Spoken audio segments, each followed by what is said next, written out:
Red green online present. সম্প্রতি sir Iresh জাকেরের বিরুদ্ধে একটি মামলা হয়েছে, হত্যা মামলা। স্যার একটু শেষ করি, কিন্তু ওনাকে দেখা গেছে যে উনি যখন জুলাই আন্দোলন চলছিল উনি ওনার প্রোফাইল লাল করেছেন, উনি নানা ধরনের স্ট্যাটাস দিয়েছেন।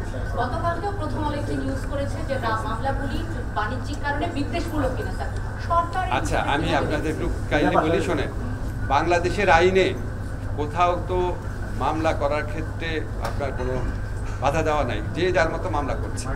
এবং এখানে অনেক হয়রানিমূলক মামলা হচ্ছে, বিদ্বেষমূলক মামলা হচ্ছে, অন্যের জায়গা জমি দখল ব্যবসা দখল করার জন্য মামলা হচ্ছে। এগুলো অত্যন্ত আনফর্চুনেট, অত্যন্ত পরিতাপের বিষয়। তা আমরা যখন মামলা করে ফেলার পর আমরা পুলিশ প্রশাসনের মাধ্যমে, আদালত প্রশাসনের মাধ্যমে আমরা বিভিন্ন ধরনের প্রতিকার দেওয়ার চেষ্টা করছি। এখন আপনার যখন এত বেশি লোককে আপনার আসামি করা হয়, এত মামলা করা হয়, আমাদের জন্য কাজটা ডিফিকাল্ট হয়ে যায়। কিন্তু আমরা কিন্তু মামলা করতে কাউকে বাধা দিতে পারি না। কিন্তু মামলা হওয়ার পর আপনারা খেয়াল করে দেখেছেন, ছড়া সম্বন্ধ থেকে বারবার বলা হয়েছে যে অভিযোগের কোনো বস্তুনিষ্ঠতা পাওয়া না গেলে কাউকে যেন গ্রেফতার না করা হয়। আমরা আবার আদালতের পক্ষ থেকেও আমরা যেখানে আপনার বস্তুনিষ্ঠতা নাই সেখানে যতভাবে আইনগত প্রতিকার দেওয়া সম্ভব সেগুলি দেওয়ার চেষ্টা করে যাচ্ছি। তো এখন আপনার কিছু কিছু ক্ষেত্রে আপনি যে ইরেশ জাকেরের নাম বলেছেন, এরকম ছাড়াও আরও অনেক ক্ষেত্রে কিছু কিছু মামলা হয়েছে যেগুলি আসলে আপনাদের কাছে আমরা একটা অনুরোধ করবো, এই মামলাগুলো যারা করে আপনারা একটু তাদের কাইন্ডলি খুঁজে বের করেন না, খুঁজে বের করে একটু মামলাটা সম্পর্কে জিজ্ঞেস করেন, তাদের উন্মোচন করেন। তারা যেই হীন উদ্দেশ্যে বা তারা যদি কোনো হীন উদ্দেশ্যে, শত্রুতামূলক উদ্দেশ্যে, অন্যের ব্যবসা জায়গা জমি দখলের উদ্দেশ্যে বা চাঁদার উদ্দেশ্যে যদি তারা এই ধরনের মামলাগুলো করে থাকেন, আপনাদের কাছে আমাদের অনুরোধ, আপনারা তাদের ভূমিকাও এক্সপোজ করেন, তাদেরকে জনগণের কাছে দেখায় দেন। আমরা সরকারের পক্ষ থেকে আরও কি ব্যবস্থা নেওয়া যায় আমরা সারাক্ষণ এটা চিন্তা ভাবনা করছি। প্রয়োজনীয় আইনগত যদি কোনো পরিবর্তন আনতে হয়, পদক্ষেপ নিতে আমরা সর্বপ্রথম চেষ্টা করব। মেজর সিনহা বিষয়ে মানে কিছুদিন আগে রিপোর্টার একটা মানে সংগঠন তারা বলছে যে এটা একটা দীর্ঘসূত্রিতা হচ্ছে এবং ডেথ রেফারেন্স এখনো হয় না এবং তাদের শাস্তির আওতায় আনার জন্য 1 বছর আলটিমেটাম দিয়েছে। স্যার আপনার উপর আসে আলটিমেটাম। স্যার একই প্রশ্ন, এটার সাথে অ্যাড করেন।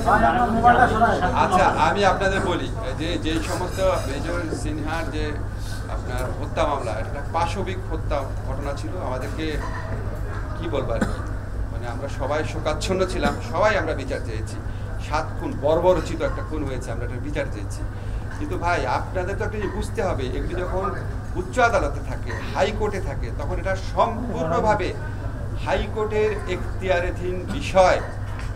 এটা কার্যতালিকায় কত নম্বর আসবে, কবে শুনানি হবে, এটা সম্পূর্ণভাবে স্বাধীনভাবে হাইকোর্ট ঠিক করে। এখানে আইন মন্ত্রণালয়ের কোনো রকম ভূমিকা রাখার কোনো অবকাশ নাই। তো আমি যারা এই সমস্ত কমপ্লেইন করেন, আপনাদের ইমোশনের প্রতি শ্রদ্ধা জানিয়ে বলছি, প্লিজ একটু সত্যি জিনিসটা জানার চেষ্টা করেন, একটা সত্যিকার পরিস্থিতিটা জানার চেষ্টা করেন। তাহলে অহেতুক কাউকে ব্লেম করলেন বা অন্য কোনো মন্ত্রণালয় ব্লেম করলেন, এটা তো কোনো সমাধান আসবে না। তো আমরা আশা করবো, আপনাদের মতো আমিও আশা করি, আমরা কোনো দ্রুত এটার আপনার বিচার সম্পন্ন হয় এবং যারা দোষী সাব্যস্ত হবে তাদের জন্য সর্বোচ্চ শাস্তি।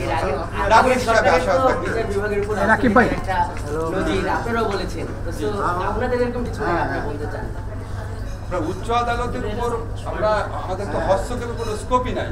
এখন আমরা আগের সরকার যে ছিল সেটা তো একটা ফ্যাসিস্ট গভর্নমেন্ট ছিল, তারা তো কোনো নিয়ম নীতি মানতো না। তারা চিফ জাস্টিসকে পর্যন্ত মানে কি বলবো গলা ধাক্কা দিয়ে দেশ দিয়ে বের করে দিয়েছে। আমরা তো সেটা সরকার ঠিক না, আমরা উচ্চ আদালতের স্বাধীনতার প্রতি অত্যন্ত শ্রদ্ধাশীল। আমরা আমাদের কোনো এখতিয়ারই নাই উচ্চ আদালতের মানে কবে শুনানি করবে, কত দ্রুত শুনানি করবে সেটার আমাদের কিছু বলার।